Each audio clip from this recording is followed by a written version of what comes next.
Hello everyone, welcome to my YouTube channel. तो आज फिर मैं ज्योग्राफी का बीपीएससी पीवाईक्यू के जितने भी इम्पोर्टेंट क्वेश्चन हैं घटना चक्र के वो सारे क्वेश्चन लेके आई हूँ। और चलते हैं क्वेश्चन की तरफ बिना टाइम वेस्ट किए हुए।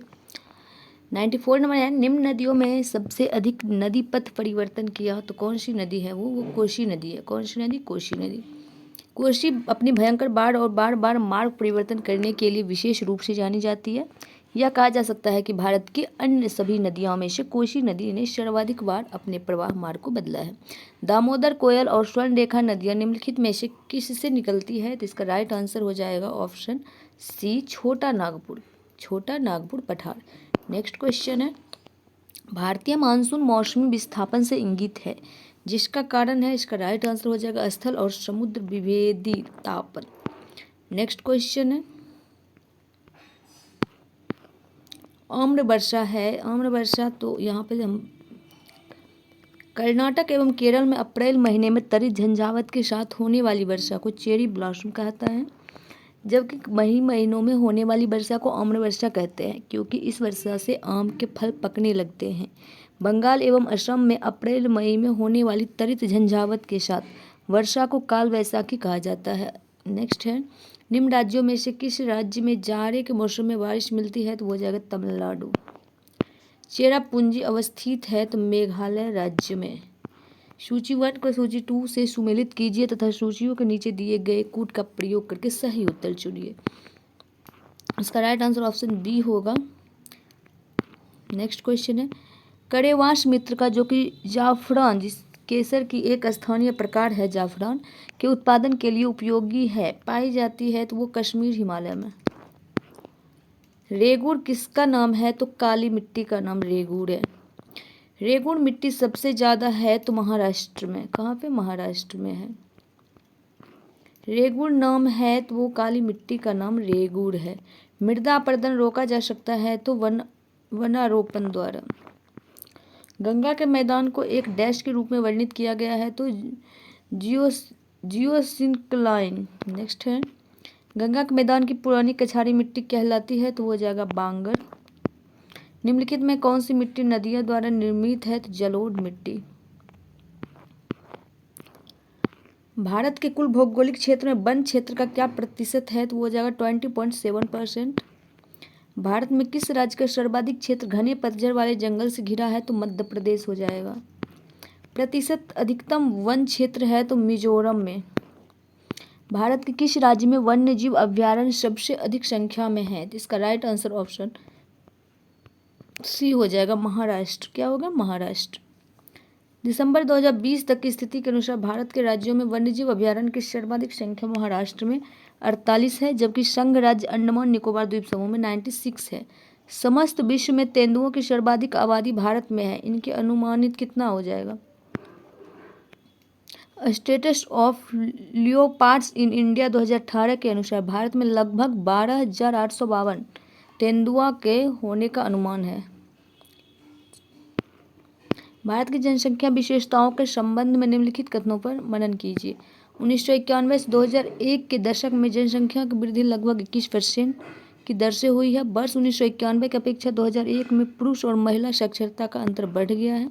वर्ष 2001 की जनगणना के अनुसार देश में 35 ऐसे बड़े नगर हैं जिनमें कुल नगरीय जनसंख्या की लगभग 48% जनसंख्या निवास करती है। वर्ष 1991 की जनगणना ने अनुत्पादक उपभोक्ताओं की संख्या में कमी का संकेत दिया है, तो इसका राइट आंसर ऑप्शन 1 और 4 होगा। नेक्स्ट क्वेश्चन है, 2011 की जनगणना के अनुसार भारत की कुल जनसंख्या में नगरीय जनसंख्या प्रतिशत था, तो इसका राइट आंसर हो जाएगा 31। सारण सिंचाई नहर निकलती है तो गंडक से। कहाँ से निकलती है? गंडक से निकलती है। त्रिवेणी नहर में किस नदी से पानी आता है? तो गंडक से आता है। भाखड़ा नांगल एक संयुक्त परियोजना है हरियाणा, पंजाब और राजस्थान की। भाखड़ा नांगल बांध किस नदी पर बनाया गया है? तो सतलज पे। किस नदी पर शिव समुद्रम जलप्रपात अवस्थित है? तो वो इसका राइट आंसर ऑप्शन ए हो जाएगा, कावेरी। पट्टी सीमा परियोजना निम्नलिखित में से किन नदियों के एकीकरण से जुड़ी है? तो वो हो जाएगा कृष्णा और गोदावरी। हीराकुंड बांध तैयार किया गया है तो महानदी पे। मैथोन बेल पहाड़ी एवं तिलैया बांध किस नदी पर बनाए गए हैं? तो वो हो जाएगा बराकर। निम्नलिखित में कौन सी एक मीठे पानी की झील है? तो वो हो जाएगा उपर्युक्त में से कोई नहीं। भारत में कौन सा कृषि वित्त का स्रोत नहीं है? तो वो हो जाएगा इनमें से कोई नहीं। नेक्स्ट है, कृषि में युग्म पैदावार का आशय डैश को उगाने से है? तो इसका राइट आंसर हो जाएगा विभिन्न मौसम पर 2 फसल। कृषि में युग्म पैदावार से आशय है विभिन्न मौसम पर 2 फसल उगाना, एक ही साथ एक भूमि पर 2 या अधिक फसल उगाना मिश्रित खेती कहलाता है। भारत में द्वितीय हरित क्रांति के संबंध में क्या सही है? इसका लक्ष्य हरित क्रांति से पूर्व से ही लाभान्वित हो चुके क्षेत्रों में गेहूं एवं चावल के उत्पादन में और वृद्धि करना है। इसका लक्ष्य हरित क्रांति से अब तक लाभान्वित ना हो सकने वाले क्षेत्रों में बीज, पानी, उर्वरक तकनीक का विस्तार करना है। इसका राइट आंसर 2 और 4 होगा। भारत में द्वितीय हरित क्रांति का लक्ष्य हरित क्रांति से अब तक लाभान्वित न हो सकने वाले क्षेत्रों में बीज, पानी, उर्वरक तकनीक का विस्तार करना तथा पशुपालन, सामाजिक वानिकी तथा मत्स्य पालन के साथ शस्योत्पादन का समाकलन करना है। नगदी फसल सम्मिलित है तो ये हो जाएगा गेहूं। नेक्स्ट है, स्वतंत्रता प्राप्ति के बाद से भारत ने सर्वाधिक प्रगति की है तो गेहूं के उत्पादन में। प्रमुख खाद्य फसल है तो वो हो जाएगा चावल। भारत के चावल के कटोरे क्षेत्र का नाम बताइए? तो वो हो जाएगा कृष्णा गोदावरी डेल्टा क्षेत्र। खेती के अंतर्गत क्षेत्र के अनुसार भारत में सबसे महत्वपूर्ण खाद्य फसल कौन सी है? तो वो हो जाएगा चावल। भारत में कौन सी फसल सर्वाधिक क्षेत्र में बोई जाती है? तो मूंगफली। भारत का सबसे बड़ा कपास उत्पादक महाराष्ट्र है। गन्ने के उत्पादन में राज्यवार घटते क्रम में है तो ये हो जाएगा उत्तर प्रदेश, महाराष्ट्र, तमिलनाडु और कर्नाटक। शुष्क भूमि के लिए सर्वाधिक उचित फसल कौन सी है? तो वो हो जाएगा मूंगफली। राज्य का सबसे बड़ा रबर उत्पादक राज्य है तो केरल।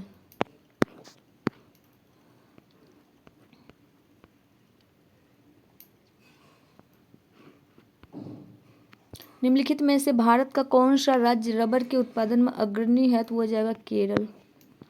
भारत का सर्वश्रेष्ठ उत्पादन और उपभोक्ता है तो इसका एक्सप्लेनेशन देखना पड़ेगा। भारत विश्व में चाय और दाल का सबसे बड़ा उत्पादक एवं उपभोक्ता देश था। FAO के वर्ष 2020 के आंकड़ों के अनुसार भारत विश्व में चाय का दूसरा बड़ा उत्पादक और सबसे बड़ा उपभोक्ता है। वहीं दूसरी तरफ भारत दाल के उत्पादन एवं उपभोग में प्रश्नकाल से वर्तमान तक अग्रणी स्थान पर बना हुआ है। वर्तमान संदर्भ में इस प्रश्न का उपयुक्त उत्तर दाल होगा। निम्नलिखित में किस पहाड़ी पर चाय बागान नहीं है? तो वो हो जाएगा गिरिनार। निम्न कॉफी उत्पादक क्षेत्रों में कौन सा क्षेत्र कर्नाटक में नहीं है? तो वो हो जाएगा पुलनेज। भारत अपनी आवश्यकता से अधिक उत्पादन करता है तो वो हो जाएगा चाय का। भारत का सर्वाधिक पटसन उत्पादक राज्य हो जाएगा पश्चिम बंगाल। भारत के राज्यों में से जूट उत्पादन की दृष्टि से बिहार का स्थान क्या है? तो वो हो जाएगा द्वितीय। एल्युमिनियम का सबसे महत्वपूर्ण अयस्क है तो वो हो जाएगा बॉक्साइट। निम्नलिखित भारतीय राज्य में लौह अयस्क उपलब्ध नहीं है तो पंजाब में। भारत के किस राज्य में चांदी उपलब्ध होती है? तो इंडियन मिनरल्स ईयर बुक 2020 के अनुसार भारत में चांदी के प्रमुख उत्पादक राज्य हो जाएगा राजस्थान, कर्नाटक।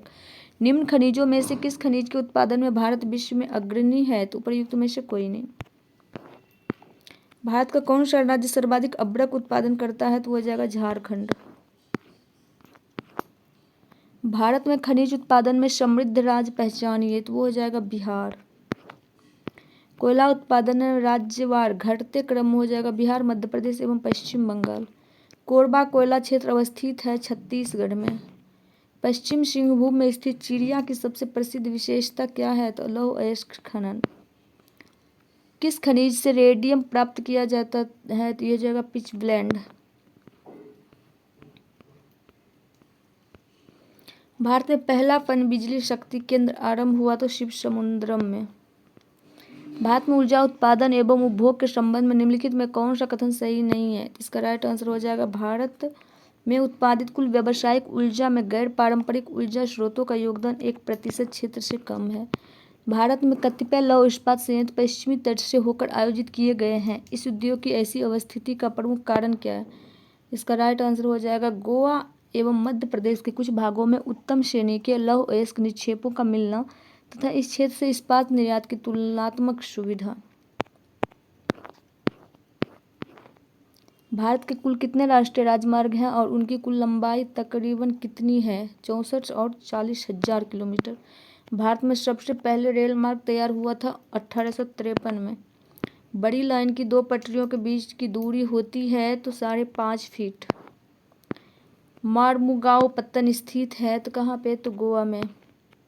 भारत का 13वां प्रधान बंदरगाह किस राज्य में स्थापित किया जाने वाला है? तो इसका राइट आंसर हो जाएगा ऑप्शन सी, महाराष्ट्र में। सुल्तानपुर बर्ड सेंचुरी स्थित है तो गुड़गांव में। अंटार्कटिका में भारत के तृतीय शोध केंद्र का नाम क्या है? तो वो हो जाएगा भारती। क्या नाम है? भारती। निम्नलिखित में से किस क्षेत्र में प्रवाल भित्ति नहीं पाई जाती है? तो प्रवाल भित्ति कहाँ पर नहीं पाई जाती है? तो कैम्बे की खाड़ी में। भारतीय अर्थव्यवस्था यानी कि इकोनॉमिक्स स्टार्ट यहाँ से हो गया है। भारत की राष्ट्रीय आय का मुख्य स्रोत कृषि। भारत की उन्नति संतोषजनक रही कुल राष्ट्रीय उत्पाद में बढ़ोतरी के संबंध में। भारत में राष्ट्रीय आय की गणना में एक समस्या है तो असंगठित क्षेत्र। भारत में राष्ट्रीय आय समंकों का आकलन किसके द्वारा किया जाता है? इसका राइट आंसर हो जाएगा केंद्रीय सांख्यिकीय संगठन। आर्थिक विकास का सबसे अच्छा सूचकांक किसके द्वारा प्रदान किया जा सकता है? तो ये हो जाएगा प्रतिवर्ष प्रति व्यक्ति वास्तविक आय में वृद्धि। भारत में औद्योगिक क्षेत्र की उपलब्धि को मापने के लिए निम्न में कौन सी संस्था औद्योगिक उत्पादन के सूचकांक को जारी करती है? इसका राइट आंसर हो जाएगा ऑप्शन ई होगा उपयुक्त में से कोई नहीं। बिहार के प्रति व्यक्ति शुद्ध राज्य घरेलू उत्पाद स्थिर कीमत पर देश की तुलना में कम है। वर्ष 2018-19 में यह था राष्ट्रीय औसत का 33%। भारत को एक अल्प विकसित देश कहा जाता है उसकी नियोजन की आवश्यकता के कारण, तीव्र गति से जनसंख्या में वृद्धि के कारण, कृषि पर अधिक निर्भरता के कारण, औद्योगिक उन्नति की मंद गति के कारण। तो इसका राइट आंसर ऑप्शन डी होगा 2, 3 एंड 4।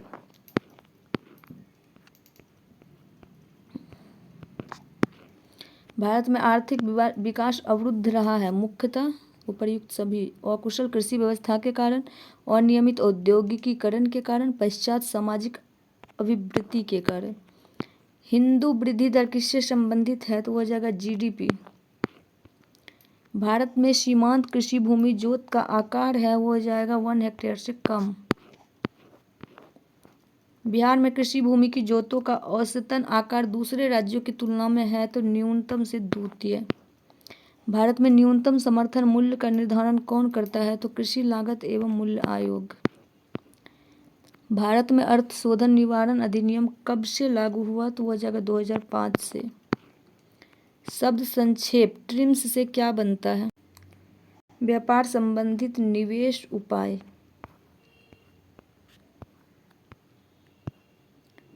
भारत सरकार ने अखिल भारतीय थोक कीमत सूचकांक के लिए आधार वर्ष 2004-05 से बदलकर किस वर्ष को बनाया है? तो ये हो जाएगा 2011-12। भारत के किस राज्य की वर्तमान मूल्यों पर नवीनतम प्रति व्यक्ति आय न्यूनतम है? तो हो जाएगा बिहार। बिहार में नवीनतम वार्षिक प्रति व्यक्ति बिजली का उपभोग है तो इसका राइट आंसर हो जाएगा ऑप्शन ए, न्यूनतम। निम्नलिखित राज्यों पर विचार करें। पंजाब, उत्तर प्रदेश, आंध्र प्रदेश, पश्चिम बंगाल। भारत में चावल उत्पादक राज्यों के रूप में उपर्युक्त में से सही आरोही क्रम को चुनना है तो इसका हो जाएगा आंध्र प्रदेश, पंजाब, उत्तर प्रदेश और पश्चिम बंगाल। भारत में किस राज्य में कपास का औसतन उत्पादन सर्वाधिक है? तो वो हो जाएगा आंध्र प्रदेश। कपास निगम एक्सप्लेनेशन नहीं बोलना। निम्न में से कौन सा एक 20वीं शताब्दी के 60वें दशक के अंतिम दौर की हरित क्रांति की प्रकृति का सबसे उचित वर्णन करता है? इसका राइट आंसर ऑप्शन ई होगा उपर्युक्त में से कोई नहीं। बिहार में प्रति 1 लाख जनसंख्या पर सड़क की लंबाई है, इसका राइट आंसर क्या हो जाएगा? न्यूनतम। क्या हो जाएगा? न्यूनतम है। निम्नलिखित में कौन सा उपागम प्रो अमर्त्य सेन से संबंधित है? सक्षमता उपागम। नेक्स्ट है, यह सत्य होगा कि भारत को परिभाषित किया जाए तो ये हो जाएगा एक श्रम अधिवाक्य वाली अर्थव्यवस्था के रूप में। भारत के सकल घरेलू उत्पाद में कृषि और उससे संबंधित प्रक्षेत्र का अंश है तो वो हो जाएगा 15%। निम्नलिखित में कौन सा एक राष्ट्रीय खाद्य सुरक्षा मिशन में शामिल नहीं है तो वो हो जाएगा तिलहन।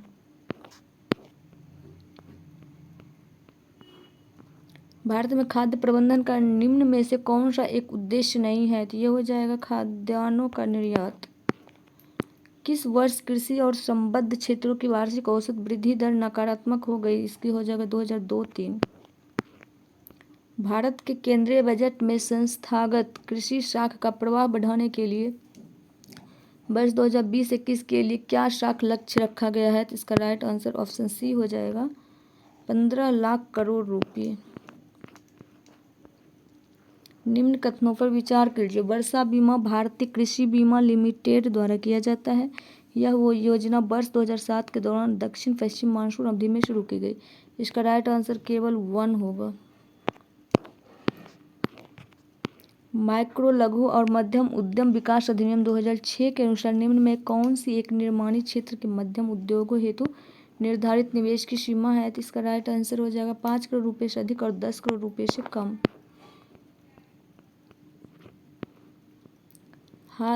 हाल के केंद्रीय बजट एफएम ने बीमा क्षेत्र में प्रत्यक्ष विदेशी निवेश की सीमा को वर्तमान से बढ़ाकर डैश कर दिया।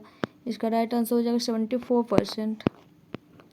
केंद्र सरकार के बाहरी उद्योग और सार्वजनिक उद्यम मंत्रालय द्वारा लघु रत्न श्रेणी प्रथम उद्योग की अधिकतम कितनी धनराशि तक वित्तीय स्वायत्तता दी गई है? तो हो जाएगा 500 करोड़ रुपया। सरकारी व्यय को नियंत्रित करने का प्राधिकार है तो वित्त मंत्रालय का। केंद्रीय सरकार निम्नलिखित महत्वपूर्ण कर राजस्व के स्रोतों पर विचार कीजिए। निगम कर के अलावा अन्य आय पर कर, कस्टम्स, संघ उत्पादन शुल्क। सकल कर राजस्व के मामले में इनका सही अवरोही क्रम निम्नलिखित में से कौन सा है? तो वो हो जाएगा 1, 2, 4 और 3। भारत सरकार की आय का सबसे बड़ा स्रोत हो जाएगा प्रत्यक्ष कर। निम्नलिखित में से सबसे बड़ा एकल साधन कौन सा है जिससे भारत में राजस्व कर से सरकार को आय होगी? इसका हो जाएगा उत्पादन शुल्क। भारत में आय का सबसे बड़ा स्रोत हो जाएगा प्रत्यक्ष कर। ब्याज भुगतान एक आइटम है तो वो हो जाएगा राजस्व व्यय का। राजकोषीय घाटा होता है बजटीय घाटे का योग और सरकार का बाजार ऋण तथा दायित्व। भारत में राजस्व घाटे से तात्पर्य है कि भारत सरकार अपने उन व्यय की वित्त पोषण के लिए उधार लेने की आवश्यकता जो पूंजीगत परिसंपत्तियों का निर्माण करती है। नेक्स्ट है, भारत सरकार अपने उन व्यय के वित्त पोषण के उधार लेने की आवश्यकता है जो पूंजीगत परिसंपत्तियों का निर्माण नहीं करते हैं। केंद्रीय बजट 2021 के अनुसार राजकोषीय घाटा 2021-22 में सकल घरेलू उत्पाद का कितना प्रतिशत आकलन किया गया? इसका हो जाएगा 6.8%।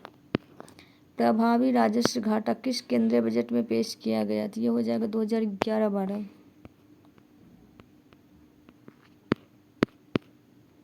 संशोधित मूल्य वर्धित कर का संबंध हो जाएगा उत्पादन कर से।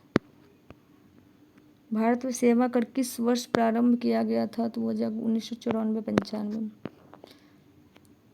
स्तंभ क के साथ ख को मिलाइए और नीचे दिए गए कुर्सी की सहायता से सही उत्तर चयन कीजिए। राष्ट्रीय कृषि नीति, समुद्री मत्स्य नीति, नवीन विदेश व्यापार नीति, 7वां वित्त आयोग नीति। इसका राइट आंसर ऑप्शन डी होगा। यहाँ एक्सप्लेनेशन देख सकते हैं। राष्ट्रीय कृषि नीति 2000, समुद्री मत्स्य 2004, नवीन विदेशी व्यापार 2014, 7वां वित्त आयोग 1978। तो आज के लिए इतना ही, मिलेंगे नेक्स्ट वीडियो में। तब तक के लिए bye, take care, all the best. Video आपको पसंद आ रहा है तो वीडियो को लाइक कर दीजिएगा एंड चैनल को सब्सक्राइब कर दीजिएगा। Thanks for watching. Bye bye, take care.